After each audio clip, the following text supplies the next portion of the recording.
Ang pitsel ng Istia, na may lasa ng Milo na inihanda ng aking manugang na si Valerie, bago umalis ay nanatili pa rin sa ref. Kumikinang sa ilalim ng ilaw na parang pangako ng kasariwaan. Sa mainit na hapon na ito, kakaalam ko lang sa aking anak na si Lindro at sa kanya sa may pintuan. Pinapanood silang sumakay sa taxi na magdadala sa kanila sa pantalan para sa kanilang anniversary cruise. Salamat sa pag-aalaga kay Mateo, Nay, sabi ni Lindro habang hinahalikan ang aking pisngi. Alam mo ba kung gaano kahalaga to sa amin? Ngumiti si Valerie. Yung tipikal niyang perpektong ngiti na lagi kong naramdamang masyadong pinag-isipan. At dagdag pa niya, nasa ref po yung Istia para sa inyo, Nay. Alam kong mahal niyo yung may Milo. Enjoy po. At naroon ako, 72 anyos na. Mag-isa kasama ang aking 8 anyos na apo na hindi pa kailanman nagsalita kahit isang salita sa buong buhay niya. Nakaupo si Mateo sa salagayan ng dati. Umaugoy-ugoy ng pasulong at paatras sa sofa. Yung paulit-ulit na galaw na sinabi ng mga doktor na sintomas ng kanyang kondisyon. Severe nonverbal autism. Ang aking magandang apo, may malalim na kayumangging mata at itim na buhok na katulad ng sa kanyang tatay. Nakulong sa katahimikan na sumisira sa aking puso tuwing nakikita ko siya. Isinara ko ang pinto ng may buntong hininga. Ang init ng Agosto ay dumidikit sa aking balat. Sige na, Mateo, sabi ko ng malakas gaya ng lagi. Kahit alam kong hindi siya sasagot. Tayo lang dalawa sa loob ng 10 araw. Gusto mo bang uminom muna ako ng Istia, tapos magluto tayo ng cookies? Patungo ako sa kusina. Naririnig ang sarili kong yabag sa makintab na tiles. Kinuha ko ang pitsel mula sa ref. Ang amber na likido ay gumagalaw ng mahina. May maliliit na bula na nakulong sa loob. Hinanap ko ang baso sa aparador nang marinig ko ang isang bagay na nagpalamig ng aking dugo hanggang buto. Lola, huwag mong inumin ang Istia. Natigilan ako. Ang baso ay nakabitin sa kalagitnaan sa pagitan ng aparador at counter. Ang boses na iyon, malinaw na boses ng bata. Perpekto. Nakakatakot na maayos ang pagbigkas. Dahan-dahan akong lumingon. Nakaupo si Mateo sa may pintuan ng kusina. Hindi na umaugoy. Wala na ang dati niyang malayong tingin. Pumwesto siyang tuwid. Nakatitig ng diretso sa aking mga mata ng may intensity na hindi ko pa nakita sa kanya noon. Bago ko ituloy ang kwentong ito, gusto kitang anyayahan sa isang mahalagang bagay. Kung nakakainganyo sa iyo ang kwentong ito, mag-subscribe ka sa channel at mag-like. Ipinapakita nito na pinahahalagahan mo ang content na ito. At sabihin mo sa comments kung taga saan ka ngayon. Ngayon na, tuloy na tayo. Mateo, bulong ko. Nadulas ang baso mula sa aking manhid na daliri at bumagsak sa sahig. Naggalat ang pirapirasong salamin. Pero wala sa amin ang gumalaw. Huwag mong inumin ang Istia na ginawa ni Mama para sa iyo. Ulit niya. At sa pagkakataong ito, lumapit siya ng isang hakbang. Plano niya lahat. Si Papa rin. Gusto nilang mamatay ka, Lola. At sasabihin nila na dahil sa puso mo. Tulad ng halos nangyari noong 2 taon. Ang aking puso, ang lantarang organong iyon na nagkaroon ng mild heart attack 2 taon na ang nakaraan sa isang family dinner, ay tumibok ng napakalakas na akala mo'y lalabas na ito sa dibdib ko. Nanginginig ang aking mga tuhod at napahawak ako sa counter. Ikaw marunong magsalita. Yun lang ang nasabi ko. Ang utak ko ay hindi makaproseso ng nangyayari. Lagi naman po akong marunong magsalita, Lola, sabi ni Mateo. At sa unang pagkakataon sa loob ng 8 taon, nakita ko ang mga luha na tumutulo sa kanyang pisngi. Pero sinabi ni Mama na kapag nagsalita ako, kapag sinabi ko sa kahit kanino ang alam ko, papatayin niya si Papa, tapos ikaw naman. Pinilit niya akong magkunwaring pipi. Pinilit niya akong manahimik. Bigla akong umupo sa upuan. Sumuko na ang aking mga binti. Hindi ito totoo. Impossible. Ang aking apo, na sinuri noong 18 buwan bilang may severe autism, hindi makapagsalita, sumasailalim sa maraming therapy at treatment sa loob ng maraming taon. Nagkunwari lang pala lahat, pinilit ng sarili niyang ina. Ang Istia, nasabi ko habang nakatingin sa pitsel na parang makamandag na ahas. Anong laman niyan? Kinusot ni Mateo ang kanyang luha gamit ang likod ng maliit niyang kamay. Hindi ko po alam eksakto kung ano. Pero narinig ko siyang nag-uusap sa telepono. Sabi niya, this time mas magiging effective kaysa noong una. Nasapat na ang 10 araw para walang maghinala. Noong una, ang heart attack 2 taon na ang nakaraan na nagdala sa akin sa ospital ng 3 araw. Matapos ang hapunan na inihanda ni Valerie, tumayo ako nang nanginginig ang mga binti. Lumapit ako kay Mateo. Lumuhod ako sa harap niya. Binabaliwala ang sakit sa aking mga tuhod na may arthritis. At hinawakan ko ang kanyang maliit na mukha sa pagitan ng aking mga kamay. Ang mga mata niya, na akala ko noon ay tumitingin pero hindi talaga nakikita ako, ay puno ng matalim na katalinuhan at napakalalim na sakit na nagpahapdi sa aking kaluluwa. Sabihin mo sa akin lahat, sabi ko, nanginig ang boses ko. Lahat, anak. Humugot ng malalim na hininga si Mateo. Parang naghahanda para palayain ang mga lihim na natago sa loob ng maraming taon. Nagsimula po noong 3 taong gulang ako. Bago noon, normal po akong nagsasalita. Sinabi ko po mama, papa, kumakanta pa ako. Naalala mo po ba? Ipikit ko ang mga mata ko, hinanap sa memorya. Naalala ko. Noong babi pa si Mateo, madaldal siya hanggang sa magdesisyon si Valerie na masyado na akong madalas bumisita at kailangan daw nila ng family space. Inalis nila ako sa loob ng halos 6 na buwan nang si Mateo ay 3 taong gulang. Nang pinayagan na akong bumalik, bigla na lang hindi na nagsasalita ang apo ko. Naalala ko, bulong ko. Dinala po ako ni mama sa doktor. Pero hindi po totoong doktor yon, kaibigan lang niya. May mga kakaibang test, inilagay ako sa mga kakaibang kwarto. At pagkatapos sinabi ni mama na kailangan ko nang itigil ang pagsasalita. Kapag nagsalita raw ako, may masamang mangyayari sa akin at sa iyo. Bakit?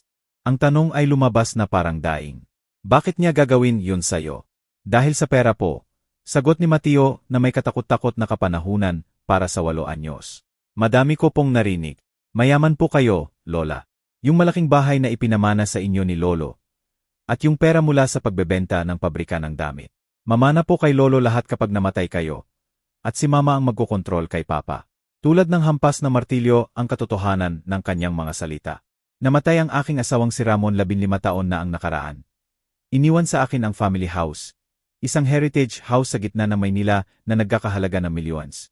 At ang kanyang share sa textile factory na naibenta na noon. Si Lindro ang aking nag-iisang anak, nag-iisang tagapagmana. Pero anong kinalaman ng pagiging pipi mo roon? Kung normal po ako, kailangan tong magtrabaho ng husto si Papa. Mas kaunti ang oras sa bahay. Pero kung special po ako, gumawa siya ng finger quotes. Pwede pong manatili sa bahay si Mama para alagaan ako. Nagdo-double shift si Papa para sa therapy ko. At siya naman ang gumagawa ng gusto niya. Anong ginagawa niya? Tanong ko. Kahit bahagi ng akin ay ayaw malaman ang sagot. Tumingin siya sa sahig. Nagkikita po siya ng lalaki. Ricardo po ang pangalan. Dumadating po sa bahay kapag nagtatrabaho si Papa. Naririnig ko po sila. Nag-uusap tungkol sa'yo. Kung kailan ka daw mamamatay. Paano nila gagastusin ang pera pagkatapos?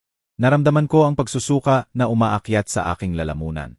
Ang aking manugang, ang babaeng minahal ng aking anak, pinagkatiwalaan, pinagsamahan ng pamilya, hindi lang siya niloloko, pinaplano pa talaga ang pagpatay sa akin, at ginawa pang bilanggo sa katahimikan ang sarili niyang anak para mapadali ang plano. Alam ba ng tatay mo ang kahit ano rito? Kailangan kong malaman. Kailangan kong maniwala na hindi kasama ang anak ko sa ganitong kabuktutan. Nagdalawang isip si Mateo. Hindi ko po alam. Minsan naisip ko na alam niya. Minsan naman parang wala talaga siyang kaalam-alam. Pero Lola, nanginig ang boses niya. Hindi rin niya ako pinoprotektahan kapag pinarusahan ako ni Mama kapag nakakagulo daw ako. Inilok niya po ako sa kwarto nang walang pagkain. Sinisigawan ako. Minsan pinagalitan niya ako ng malakas dahil sinabi ko ng aksidente na aray. Nang madulas ako. Ang mga luha ay malayang tumutulo na sa aking mukha. 8 taon. 8 taon na nabuhay ang batang ito sa isang tahimik na impyerno. Nakulong sa isang malaking kasinungalingan, tinakot, sinaktan, ginamit bilang piyon sa isang madilim na laro. Bakit mo sinabi sa akin ngayon? Tanong ko. Bakit mo inilantad ang sarili mo sa panganib? Dahil ngayon talaga nila papatayin kayo. Sabi ni Mateo, matatag ang boses kahit puno ng luha. Naririnig ko po ang plano nila. Nagkruise sila para magkaroon ng alibi. 10 araw palayo. Inom kayo ng istia, magkakasakit kayo, magkakaroon ng isa pang atake sa puso, at walang magdududa dahil nangyari na dati. At ako, biglang sumira ang boses niya.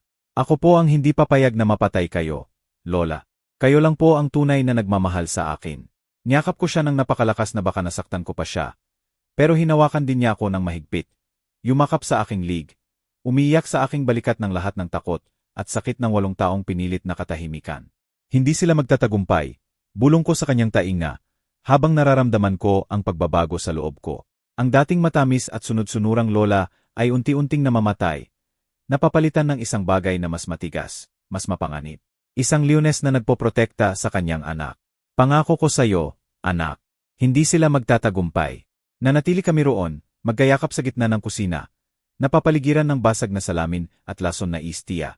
Habang sa labas ay walang pakialam na nagniningning ang araw ng Agosto sa simula ng digmaan. Pagkatapos ng yakap na iyon, naglinis kami ng mga basag na salamin at itinapon ko ang buong istiya sa lababo gamit ang guwantes. Sakaling kailanganin pa naming ipa-analyze ito mamaya. Inupo ko si Mateo sa sofa na may baso ng gatas at ilang cookies. Nanginginig pa ang mga kamay niya habang kumakain. Parang ang simpleng pagbigkas ng salita pagkatapos ng maraming taon ay nakapagod sa lahat ng lakas niya.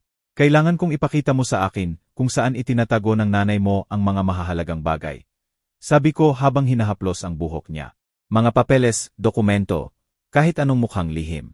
Tumango si Mateo habang pinupunasan ang mga mumo sa bibig. May kahon po siya sa loob ng closet niya, sa pinakaitaas na istante. Hindi po maabot ni Papa kahit na may hagdan.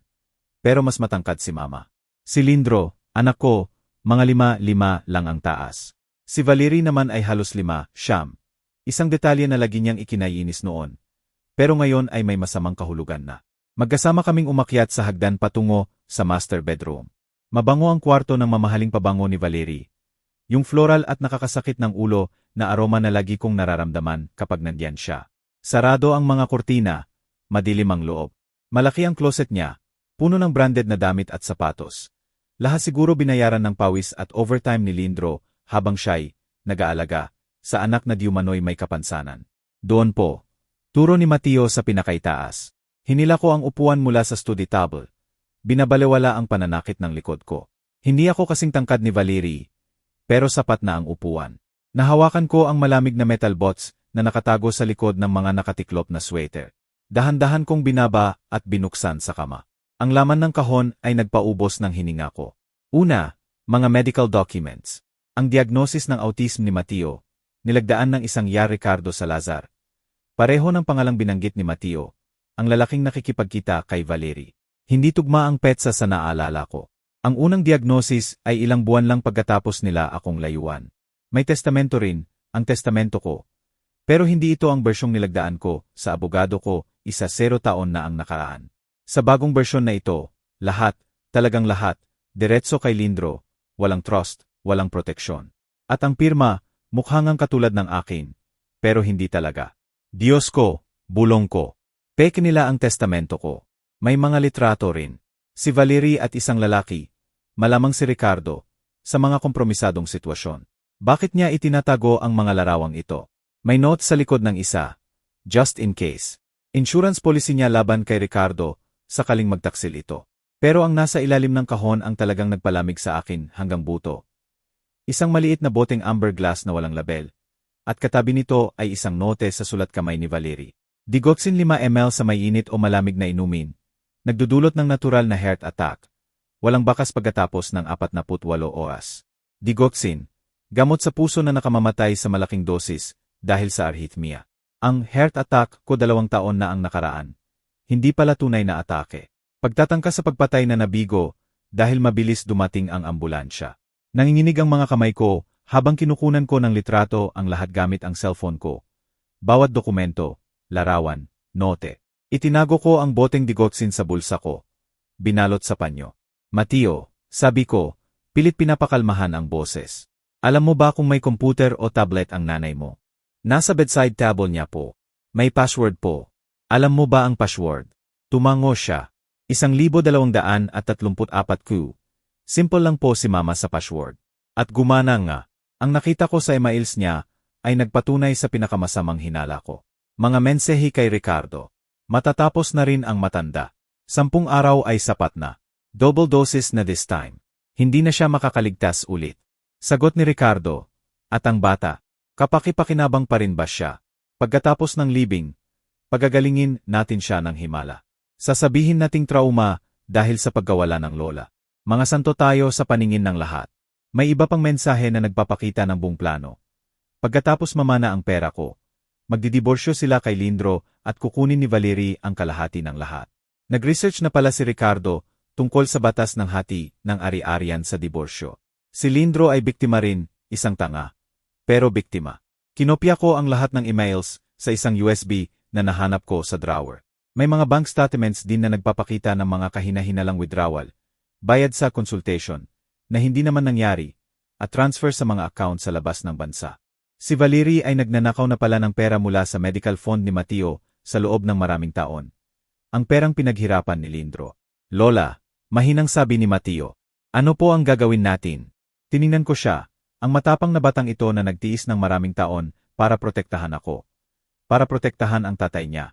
Nakulong sa katahimikan na hindi niya nararapat. Sisirain natin sila, sagot ko. At sa unang pagkakataon sa buhay ko, nalasap ko ang mapait, pero kasya siyang lasa ng paghihiganti. Pero hindi ngayon. Ngayon, kailangan nating maging sobrang matalino. Noong gabing iyon, pagkatapos makatulog si Mateo na unang beses sa maraming taon ay bumulong ng, mahal kita. Lola, bago matulog. Umupo ako sa study ko na may notebook at sinimulang buuin ulit ang 5 taon ng buhay ko nang may bagong liwanag. Ang heart attack 2 taon na ang nakaraan ay ang pinaka-obvious. Pero ngayong alam ko na ang katotohanan. Nagsisimula na magkaroon ng makabuluhang kahulugan ang iba pang insidente. 3 taon na ang nakaraan. Malubhang food poisoning ako pagkatapos ng family dinner sa bahay nila. Halos 1-0 kilo ako pumayat sa loob ng 2 linggo. Walang nakitang dahilan ang mga doktor. Si Valerie ang sobrang alaga sa akin habang nagpapagaling ako.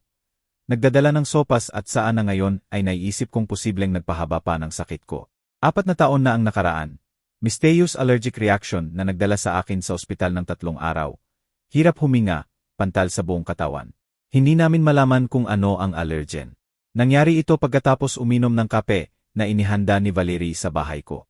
At ang aksidente sa hagdan 5 taon na ang nakaraan. Nanumpa ako na may naglagay na mantika sa hagdan ng bahay ko. Nadulas ako at nabali ang uris. Si Valerie ang tumulong sa pag-aalaga ng hardin noon at nagpumilit magluto ng hapunan. 5 taon, 5 sistematikong pagtatangka sa buhay ko. Pero may higit pa, isang bagay na mas matagal pa. Naalala ko ang pagkamatay ni Ramon, asawa ko. Namatay siya sa massive heart attack sa edad na 63. Biglaan, mukhang malusog, walang history ng sakit sa puso. Natulog siya ng gabing iyon at hindi na nagising. Iyon ay 15 taon na ang nakaraan. 3 taon pagkatapos magpakasal sina Lindro at Valerie. Bigla akong tumayo, tumitibok ang puso ko. Hindi maari o baka. Bumaba ako sa kusina at kinuha ang lumang kahon ng litrato. Hinanap ko ang mga kuha sa libing ni Ramon. Naroon si Valerie, bata pa, maganda, 25 anyos, may tamang malungkot na ekspresyon. Pero sa isang larawan na aksidenteng kinunan sa burol. Nakunan siya habang nakatingin sa cellphone at nakangiti. Nalamig ang dugo ko. Bumalik ako sa study at nag-search online tungkol sa digoxin. Ang sintomas ng overdose ay eksaktong katulad ng massive heart attack. At pagkatapos ng 48 oras, halos wala makitang bakas sa standard autopsy. Namatay si Ramon sa ating kama, sa ating bahay. Si Valerie ang nagpumilit manatili sa amin noong linggong iyon dahil nasa business trip si Lindro. Siya ang nagluto ng hapunan. Naghanda ng herbal tea bago matulog para daw sa stress. Diyos ko. Bulong ko sa dilim ng study. Pinatay niya siya. Pinatay niya ang asawa ko. Biglang nagliwanag ang lahat. Pagkatapos mamatay si Ramon, ako ang nagmana ng lahat. At bilang mapagmahal na ina, natural na ibibigay ko ang lahat kay Lindro kapag ako naman ang mamatay. Kailangan lang ni Valerie ng pasensya at tamang plano. Pero bakit matagal? Bakit hindi niya ako pinatay agad pagkamatay ni Ramon? Ang sagot ay dumating na parang sampal. Mateo. Nabuntis si Valerie, hindi nagtagal pagkamatay ni Ramon. Kailangan niyang manatiling stable si Lindro. Kailangan niyang buhay ako para makatulong pinansyal. Para maging ang generous na lola na bumibili ng mga bagay, nagbibigay ng pera. Pero nang maging 3 taong gulang si Mateo at makilala niya si Ricardo, nagbago ang lahat. Hindi na kailangan pang magmalinis ng imahe. Pwede nang bilisan ang plano. Tiningnan ko ang sarili kong financial records. Sa loob ng 5 taon, nagpautang ako kay Lindro ng mahigit 1 milyon pesos para sa medical expenses ni Mateo. Perang hindi binayaran sa akin dahil daw mahal ang therapies. Fake ang therapies, fake ang doktor, fake ang diagnosis. Natagpuan ko rin ang life insurance ko na kinuha ko 1 taon na ang nakaraan. Si Lindro ang beneficiary. Magbabayad agad kapag namatay ako. Hindi lang si Valerie ang naghihintay ng mana. Naghihintay rin siya ng instant insurance payout. Ginugol ko ang natitirang gabi sa pagdidokumento ng lahat. Mga petsa, mga pangyayari, mga kahina-hinalang gastos medikal. mga pagbisita ni Valerie na tumutugma sa mga pagkakasakit ko. Bawat piraso ng puzzle ay perpektong akma sa pattern ng premeditated, sistematikong pagbatay.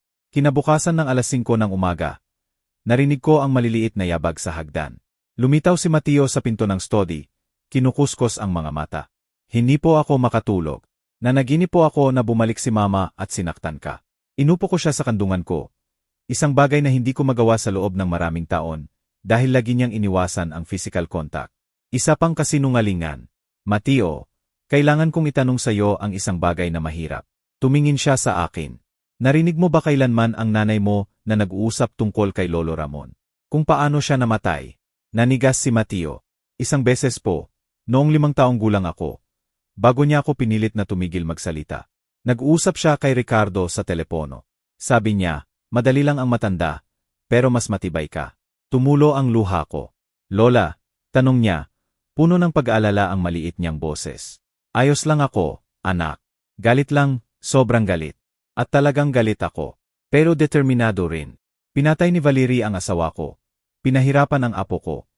At sinubukan akong patayin sa loob ng maraming taon. Ngayon, ako naman ang bahala. Sa pagsikat ng araw ng ikalawang araw, habang natutulog pa si Mateo pagkatapos ng masamang panaginip, gumawa ako ng unang tawag. Hindi sa pulis. Hindi pa. Kailangan ko munang magtayo ng matibay. Hindi matitinag na kaso bago isali ang autoridad. Masyadong maagang akusasyon ay maaring bigyan si Valerie ng pagkakataong sirain ang ebidensya o gumawa ng alibi. Tinawagan ko si Ate Rodrigo Santana, ang abogado kong pinagkakatiwalaan sa loob ng 20 taon. Ginising ko siya, pero nang marinig niya ang urgency sa boses ko, nagising siya agad. Rodrigo, kailangan kitang makita ngayon. Legal emergency. Hindi pwedeng ipagpaliban. 2 oras pagkatapos, nasa opisina na kami niya. Ipinakita ko sa kanya ang lahat, mga litrato ng dokumento, emails, ang boteng digotsin, at higit sa lahat, ipinakilala ko si Mateo. Sabihin mo sa Kuya Rodrigo ang sinabi mo sa akin. Sabi ko ng mahinahon sa apo ko, na may pagmamalaki at hapdi sa parehong oras. Inulit ni Mateo ang kwento niya. Nakinig si Rodrigo na lalong lumalaki ang paggagulat at paggamuhi sa mukha. Sumusulat siya ng mga tala ng mabuti. Ito, Diyos ko, Aling Graciela. Ito ay multiple attempted murder, severe child abuse, medical fraud, document forgery. Tinanggal niya ang salamin at pinunasan ang mga mata. At kung totoo ang hinala mo tungkol sa asawa mo, baka murder pa na may prescription na. Ano ang kailangan nating gawin para maprotektahan si Mateo at maparusahan siya? Nag-usap kami ng matagal. Una, kailangan ng tunay na medical evaluation ni Mateo mula sa forensic child psychologist. Pangalawa, kailangang ma-involve ang pulis at YesBulyi ng maingat. Pangatlo, tiningnan niya ako ng diretso. Kailangan nating aetsumi ang bangkay ni Ramon. Nag-react ang sikmura ko, pero tumango ako. Gawin mo ang lahat ng kailangan. Gumawa si Rodrigo ng ilang tawag habang naroon kami. Una, nakipag-ugnayan kay Dra. Patricia Montero, kilalang forensic child psychologist. Sumang-ayon siyang makita kami sa hapon ding iyon. Pagkatapos, tinawagan niya ang kontak niya sa prosecution office na espesyalista sa family crimes. Ipinaliwanag niya ang sitwasyon ng general at nakakuha ng meeting kinabukasan. Iko-contact ko rin ang forensic lab, sabi niya. Kailangang i-analyze ang digoxin na iyan at magre-request tayo ng exhumation order based sa new evidence ng possible poisoning. Gaano katagal? Tanong ko. Alam kong 1-0 araw lang ang cruise nila. Kung mabilis tayo, 1 linggo. Pagbalik nila, handa na tayo. Noong hapon na iyon, sinuri ni Dra. Montero si Mateo ng 3 oras. Nakita ko siyang naglalaro, nagsasalita, sumasagot sa mga tanong ng may normalidad na labis na kaiba sa mga taon ng Diumanoy severe autism. Walang autism ang batang ito, sabi ng doktor nang matapos. Halos hindi na makontrol ang galit sa profesional niyang boses. May complex trauma siya mula sa prolonged abuse, severe anxiety dahil sa constant threats, pero cognitively normal siya, higit pa sa normal, exceptionally intelligent para sa edad niya. Kaya mo bang i-document ito officially? Tanong ni Rodrigo. Isinusulat ko na ang report at i-rekomenda ko ang immediate removal mula sa custody ng ina. Isa ito sa pinakamalalang kaso ng psychological abuse na nakita ko. Kinabukasan, nakipagkita kami kay Fiscal Daniel Cortez. Ipinakita namin ang lahat ng ebidensya, dokumento, emails, litrato, video recorded testimony ni Mateo, report ng doktor. Lalong lumubog ang ekspresyon ng piskal habang binabasa. Sapat na ito para sa immediate arrest dahil sa attempted homicide, child abuse, fraud. At kung mapatunayan ng exhumation ang poisoning, first-degree murder na. Gusto ko silang arestuhin ni Valerie at ni Ricardo kapag bumaba sila ng barko, sabi ko. At immediate custody ng apo ko. Maayos natin yan. Tumango ang piskal. Makikipag-coordinate ako sa YesBulyi at sa Port Police. Kailan sila eksaktong babalik? Sa loob ng 8 araw. Maganda. May sapat na oras para ihanda ang lahat ng tama. Magpapalabas din ako ng search warrant para sa bahay nila at sa klinik ni Ricardo Salazar. Sa mga sumunod na araw, namuhay kami ni Mateo sa kakaibang bubble. Pwede na siyang maging siya mismo, magsalita, tumawa, maglaro tulad ng normal na bata. Nakita ko siyang namumukadkad tulad ng halaman na matagal na sa dilim at sa wakas ay nakakita ng araw. Nagluluto kami ng magkasama, nanonood ng scene. Kinukwento niya sa akin ang lahat ng napansin niya sa katahimikan sa loob ng maraming taon. Para bang nakikilala ko siya sa unang pagkakataon. Pero nag-practice din kami. Dumating ulit si Dra. Montero ng 2 beses para ihanda siya sa susunod na mangyayari. Ang korte, ang testimonya, ang mahihirap na tanong. Magiging sobrang tapang ka, sabi ko sa kanya isang gabi. At sasamahan ka ng lola sa bawat hakbang. At si Papa, tanong niya ng mahina. Hindi ko alam, anak. Depende kung gaano karami ang alam niya. Ang totoo, hindi ko rin alam kung mapapatawad ko pa si Lindro. Kahit hindi siya kasama sa plano ng pagpatay, pabaya siya, bulag, at naging bahagi ng pang-abuso sa sariling anak.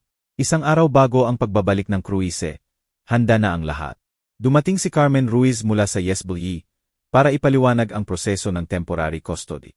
Aling Graciela, based sa report ni Dra. Montero, testimonya ni Mateo, at evidence ng imminent danger. May court order na agad na ibigay sa inyo ang temporary custody.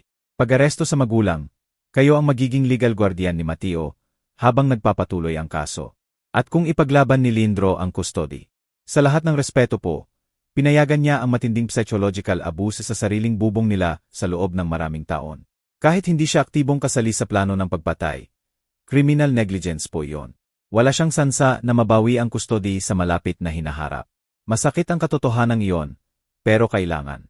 Dumating din si Detective Luis Fuentes para maglagay ng hidden cameras at microphones sa bahay. Para lang sakaling mag-3 silang makipag-ugnayan sa inyo pagkatapos ng aresto. Kahit anong banta o admission ng guilt ay i-record at gagamitin bilang ebidensya. Binigyan niya ako ng panic button device. Hindi ko po iniisip na abot doon, sabi niya. Arestuhin natin sila pagkababa pa lang ng barko, bago pa sila makalapit sa inyo. Dumating si Rodrigo sa hapon na may balita mula sa forensic lab. Pure digoxin ang laman ng boteng iyon.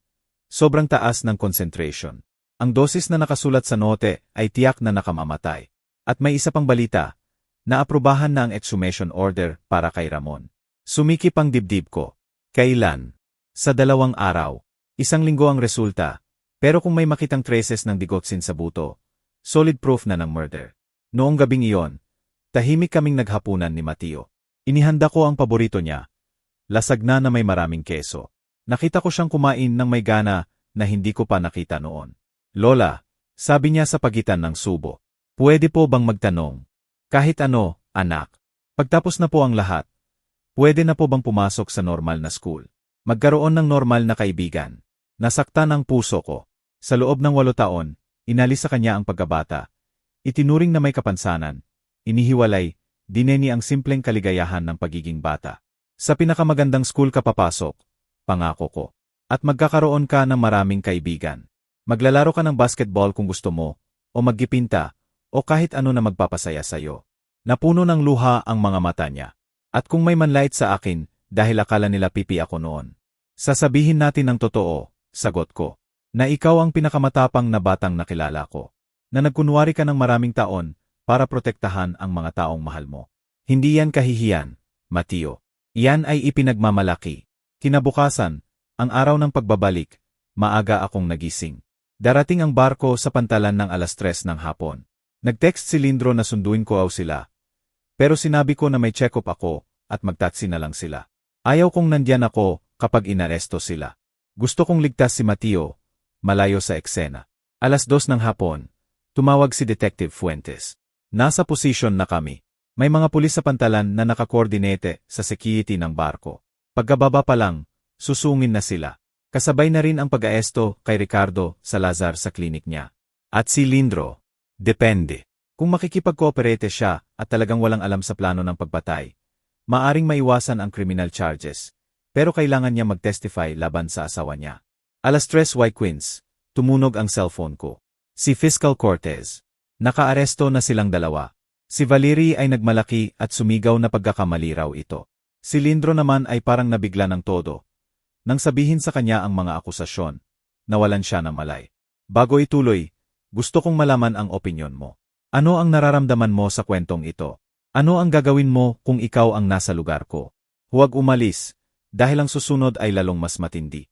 Humugot ako ng malalim na hininga, halo-halo ang nararamdaman, kaluwagan, kalungkutan, kasiyahan. Ano ang susunod? Processing, interogasyon. Inaresto rin si Ricardo Salazar sa klinik niya. Natagpuan pa ngang mas maraming ebidensya roon. Kabilang ang peking medical records ni Mateo. At Aling Graciela, may isa pang dapat ninyong malaman. Nag-research si Valerie ng medical routine ninyo, 3 buwan na ang nakaraan. Partikular ang gamot ninyo sa high blood pressure. Naniniwala kami na may backup plan siya sakaling mabigo ang poison tea. Nawalan ako ng hininga sa lawak ng kasamaan niya. Hindi lang isa, may plano pa siyang pangalawa. Salamat sa pagpapaalam. Isa pa, humihingi raw ng pag-uusap si Lindro. Sabi niya hindi raw siya nakakaalam ng kahit ano. Kailangan daw niyang magpaliwanag. Naisip ko ang anak ko, ang batang aking pinalaki, ang lalaking naging siya. Mahina, bulag, pabaya, pero masama. Hindi ko pa rin alam. Sabihin mo sa kanya na baka, kapag handa na ako. Pinatay ko ang tawag at hinanap si Mateo sa sala. Nakatitig sa labas ng bintana. Tapos na po ba? Tanong niya nang hindi lumilingon. Tapos na, anak. Ligtas ka na. Bigla siyang lumingon at tumakbo papunta sa akin. Yumakap ng mahigpit. At sa unang pagkakataon sa 8 taon, malayang umiyak ang apo ko. Walang takot, walang itinatago. 3 araw pagkatapos ng pag-aresto, tumawag si Detective Fuentes na may kakaibang request. Gusto raw makipagkita sa akin ni Valerie. May mahalaga daw siyang sasabihin. Hindi ko obligado, pero dapat daw malaman ko. Sumigaw ang bawat cell ng katawan ko na tanggihan. Bakit ko pa bibigyan ng satisfaction ang babaeng iyon na makita ako? Pero may bahagi sa akin, ang bahaging nalason, niloko, nakitang nagdurusa ang apo ko, na kailangang tingnan siya sa mata at marinig ang sasabihin niya. Sige, sabi ko sa wakas. Pero gusto ko nandyan si Ate Rodrigo. Ang interrogation room sa City Jail ay malamig at walang buhay. May fluorescent lights na nagbibigay ng grayish tone sa lahat. Nakaupo si Valerie sa kabilang side ng metal table. Nakaposas, nakasuot ng orange prison uniform. Walang make-up, walang branded na damit, walang perpektong ngiti. Mukha na siyang eksaktong ano siya, isang kriminal. Umupo ako sa harap niya kasama si Rodrigo at si Detective Fuentes sa sulok. Tiningnan niya ako nang may puro galit na mata. Dumating ka, sabi niya, puno ng lason ang boses. Ang perpektong si Graciela, lagi na lang feeling superior, lagi na lang kontrolado ang lahat. Sabi sa akin may mahalaga kang sasabihin. Sagot ko ng malamig. Sabihin mo na o alis na ako. Tumawa siya, magaspang at nakakadiri. Gusto mo bang malaman kung bakit ko ginawa? Bakit ko pinatay ang asawa mo? Bakit ko sinubukang patayin ka? Nawalan ako ng hininga. Kaya nga, totoo pala. Si Ramon, ang aking Ramon. Dahil deserve ninyo, sabi niya habang sumusubsob pasulong. Ang asawa mo ay controlling old man na tinatrato si Lindro na basura. Lagi sinasabihan na kulang siya. At ikaw, pareho, may pera, may malaking bahay, may hangin ng superiority. Hindi kailanman magiging malaya si Lindro, habang buhay kayong dalawa. Alam ba ni Lindro? Tanong ko ng pabulong. Tumawa ulit siya. Si Lindro. Si Lindro ay walang kwentang idiot. Wala siyang alam. Wala tungkol sa asawa mo. Wala tungkol sa mga pagtatangka sa'yo. Wala tungkol kay Ricardo. Perfecto siya, mahina, madaling manipulahin, tanga. At si Mateo, nanginig ang boses ko. Bakit mo pinahirapan ang sarili mong anak? Sa unang pagkakataon, may bahagyang emosyon na dumaan sa mukha niya. Kailangan si Mateo, ang perfect disabled child na nagbigay sa akin ng dahilan para manatili sa bahay. Para kontrolin ang pera. Para magkaroon ng kalayaan. Ideya ni Ricardo ang fake diagnosis. Maganda, di ba? Kinulong mo siya sa katahimikan ng 8 taon. Sabi ko, pakiramdam ko ay kumukulo ang dugo ko. Ninakaw mo ang pagkabata niya. Ninakaw mo ang boses niya. Nakayanan niya, sabi ni Valerie nang walang pakialam. At sulit sana kapag nakuha na natin ang lahat ng pera mo. Pero hindi gumana. Hindi nga gumana, sagot ko, pinayagan ko ang maliit na ngiti. Ang apo ko ay mas matapang kaysa sayo. Mas matalino kaysa sayo. Tinalo ka niya. Sa unang pagkakataon, nakita ko ang paggabasag sa kanyang mukha. Galit. Pero pati na rin ang pagkaunawa na talo na talaga siya. Wala nang natira. Pwede ko pa ring saktan ka, sis niya. Masasabi ko sa korte na alam lahat ni Lindro. Na tinulungan niya akong pumatay sa asawa mo. Pwede mo ngang sabihin, sabat ni Rodrigo ng mahinahon. Pero nilagdaan mo na ang full confession kapalit ng hindi death penalty.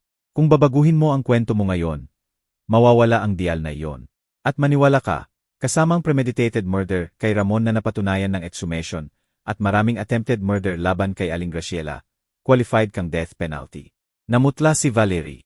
Dumating na ang resulta ng exhumation kahapon. May traces ng digotsin sa buto ni Ramon. Hindi matitinag na patunay na nilason siya. Ilang taon? Tanong ko. Ilang taon ka magkukulong?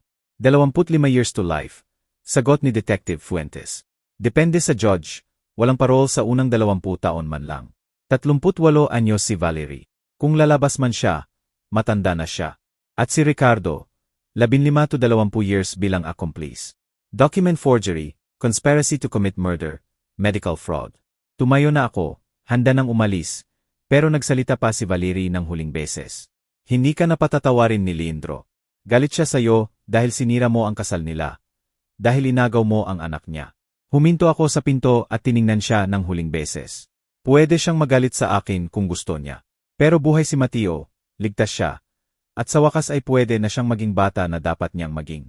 Iyan lang ang mahalaga. Matanda kang bitter na hindi matanggap na may sariling buhay ang anak mo. Sapat na, sabi ng guard habang isinasama na siya palabas. Mamamatay kang mag-isa. Sumigaw pa siya habang isinasara ang pinto. Mag-isa at miserable. Isinara ang pinto, pinatahimik ang sigaw niya. Inilagay ni Rodrigo ang kamay sa balikat ko. Ayos ka lang ba? Tama na, sagot ko. At totoo yon. Ayos na ako.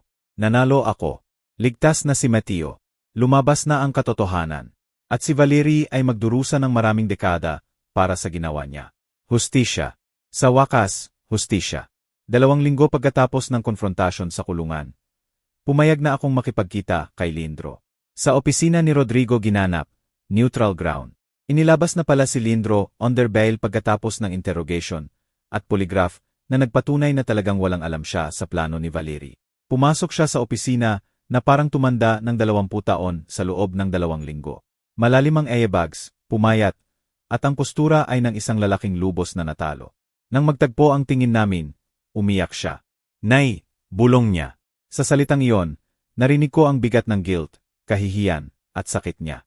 Nanatili akong nakaupo. Hindi pa ako handa. Umupo ka, Lindro, sabi ko nang walang emosyon. Naupo siya sa harap ko.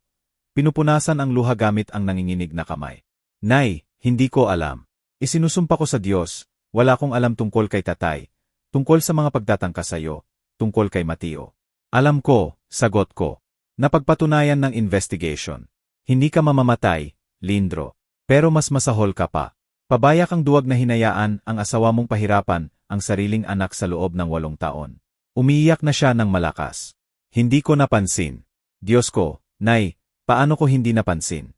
Dahil ayaw mong makita, sagot ko, lumalabas na ang taon ng frustration at sakit. Dahil mas madali para sa iyo na paniwalaan na may autism si Mateo kaysa tanungin ang asawa mo. Dahil nagtatrabaho ka ng 60 oras sa 1 linggo, at pag-uwi mo ay pagod na pagod ka para mapansin na takot sa iyo ang anak mo. Ako akala ko dahil sa kondisyon niya lang. Peke ang mga doktor. At kung 5 minuto lang sanay, tunay mong pinagmasdan ang anak mo. Malalaman mo. Pero hindi mo ginawa. Hinayaan mong kontrolin ni Valerie ang lahat habang nagtatago ka sa trabaho. Itinuklob ni Lindro ang mukha sa mga kamay. Ano po ang pwede kong gawin? Paano ko maayos to? Hindi mo na maayos, sabi ko ng matigas. Hindi mo na maibabalik ang 8 taon na ninakaw sa kanya. Hindi mo na mabubura ang trauma. Hindi mo na mababawi ang ginawa. Galit ka ba sa akin? Naisip ko ang tanong. Galit ako. May bahagi sa akin na gustong-gusto siyang kamuhian. Pero kapag tinitingnan ko siya, nakikita ko pa rin ang batang pinalaki ko. Ang anak na nawala sa daan ng pakasalan niya ang maling babae. Hindi kita kinamumuhian, sagot ko sa wakas. Pero hindi rin kita pinagkakatiwalaan. Hindi ngayon, baka hindi na kailanman. At si Mateo, nagsusumamo ang mga mata niya. Pwede ko ba siyang makita? Depende sa kanya, hindi sa akin. Takot siya sa'yo, Lindro. Takot kung ano ang sasabihin mo. Kung paano ka magre-react. Kailangan niya ng oras. Gaano katagal? Kung ano ang kailangan niya. Maaring linggo, maaring taon. Kailangan mong kitain muli ang tiwala niya mula sa simula. Sumabat si Rodrigo. May mga legal na usapin din tayong pag-uusapan. Nag-request si Aling Graciela ng permanent custody kay Mateo. Sa mga pangyayari, naniniwala kami na ito ang pinakamabuti para sa bata. Agawin mo ba sa akin ang anak ko? Hindi ko inaagaw, sagot ko ng mahinahon. Pinoprotektahan ko ang apo ko mula sa karagdagang sakit. Kapag napatunayan mong magiging responsable kang tatay, kapag nagga-therapy ka at talagang naintindihan mo ang lawak ng nangyari, saka natin pag-usapan ang supervised visits. Hindi ito patas. 8 taon kang nabigo sa pagiging tatay. Sabi ko nang walang galaw ng boses. Ang mga bunga ng kabiguan na iyon ay hindi na mapag-uusapan. Bumagsak ulit si Lindro sa pag-iyak. May desperation na maaring gumalaw sa puso ko noon. Pero ngayon, pagkatapos ng lahat ng natuklasan, kalungkutan lang ang nararamdaman ko, malayo at malamig. Kailangan mong intindihin ito. Sabi ko nang humupa ang iyak niya. Pinatay ni Valerie ang tatay mo. Nilason siya sa sariling kama. At sa loob ng 15 taon, masaya kang namuhay kasama ang pumatay sa kanya. Hindi ko alam. Pero alam mo na ngayon. At kailangan mong mabuhay kasama niyan. Tulad ng pagbubuhay ko na nalaman kong pinatay ang asawa ko at 15 taon akong walang hustisya para sa kanya. Pasensya na, Nay. Sa lahat. Ako rin, sabi ko habang tumatayo. Pero hindi sapat ang pasensya. Ang mga gawa ang mahalaga ngayon. Magpa-therapy ka, Lindro. Ayusin mo ang sarili mo. At baka balang araw, magkaroon ka ulit ng relasyon sa anak mo. Pero sa terms niya, hindi sa iyo. Iniwan ko siya roon na umiyak sa opisina ni Rodrigo. Hindi ako lumingon pabalik. Ang mga sumunod na buwan ay puno ng paghilom at pagbabago. Naaprubahan ang permanent custody kay Mateo nang walang tutol. Hindi na nagmalaki si Lindro. Alam niyang wala siyang laban. Nagsimula si Mateo ng therapy kay Dra. Montero 2 beses sa isang linggo. Ang pagiging buhay niya ay parang bulaklak na matagal na sa ilalim ng bato at sa wakas ay nakita ang araw. Nagsimula siyang pumasok sa maliit na private school kung saan alam ng prinsipal ang buong kwento at sinigurado ng mga guro na susuportahan siya. Noong una, natatakot siyang magsalita sa klase. 8 taon ng pinilit na katahimikan ay hindi basta nawawala. Pero sa pasensya at suporta, nagsimula siyang sumali. Una ng mahina, tapos lalong lumakas. Sa katapusan ng unang quarter, nakagawa na siya ng 3 mabuting kaibigan at kasali na sa school basketball team. Nakita ko siyang maglaro sa unang laro niya at umiyak ako sa tuwa. Ang apo ko ay tumatakbo ng malaya, sumisigaw ng instructions sa team mates, tumatawa ng maka-score ng first basket. Ito ang batang dapat niyang naging. 3 buwan pagkatapos, humingi ng visitation si Lindro. Pagkatapos ng maraming therapy at usapan, pumayag si Mateo na makita siya. Ang unang pagkikita ay tense, tahimik, at awkward. Umiyak si Lindro at paulit-ulit na humihingi ng tawad.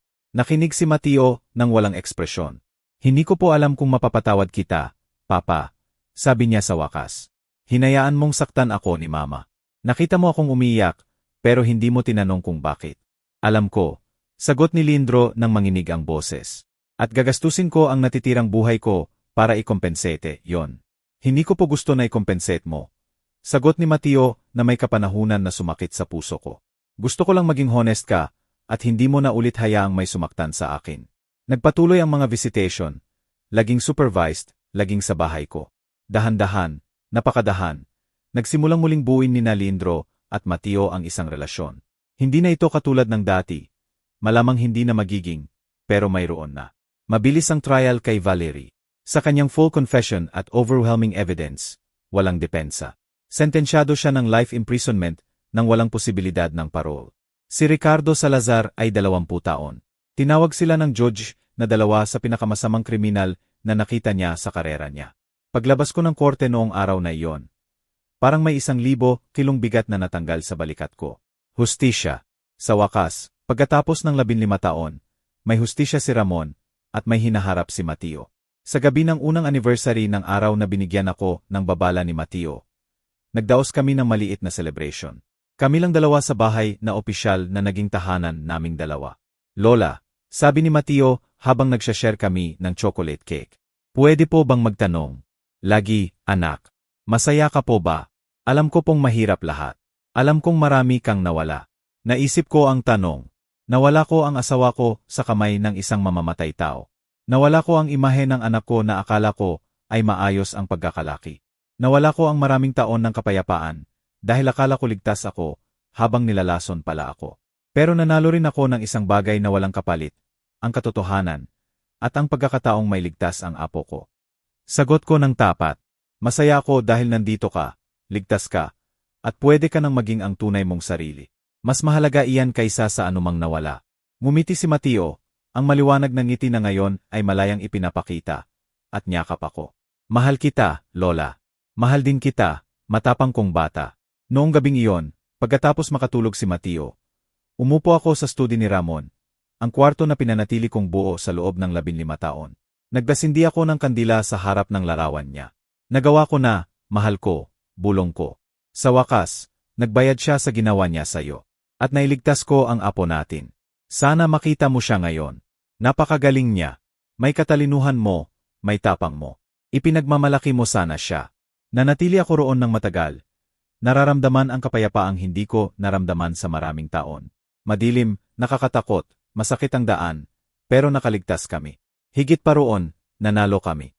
Sa 72 anyos, natutunan ko na hindi kailanman huli para lumaban. Hindi kailanman huli para protektahan ang mga mahal sa buhay. Hindi kailanman huli para humingi ng hustisya. At hindi kailanman huli para magsimula ulit. May buong buhay na ngayon si Mateo. Buhay kung saan pwede siyang magsalita, tumawa, mangarap, maging malaya. At nandiyan ako para sa bawat sandali.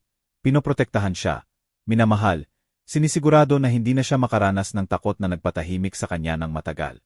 Ito ang pangalawang pagkakataon namin, ang bagong umaga namin, at buong puso naming bibigyan buhay na magkasama. Malaya na sa mga aninong sumubok na sirain kami. Kung naantig ka sa kwentong ito, nag-isip ka, o nanatili kang naka-edge hanggang sa dulo, anyayahan kitang mag-subscribe sa channel at mag-like.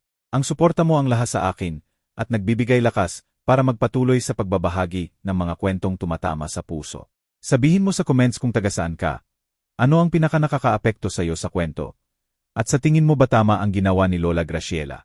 Dapat bang bigyan pa ng second chance si Lindro kay Mateo? I-share ang kwentong ito sa taong kailangang maalala na ang tapang ay pwede dumating sa pinakamaliit na anyo. At hindi kailanman huli para lumaban para sa hustisya at protektahan ang mga mahal natin. Kita-kits sa susunod na kwento.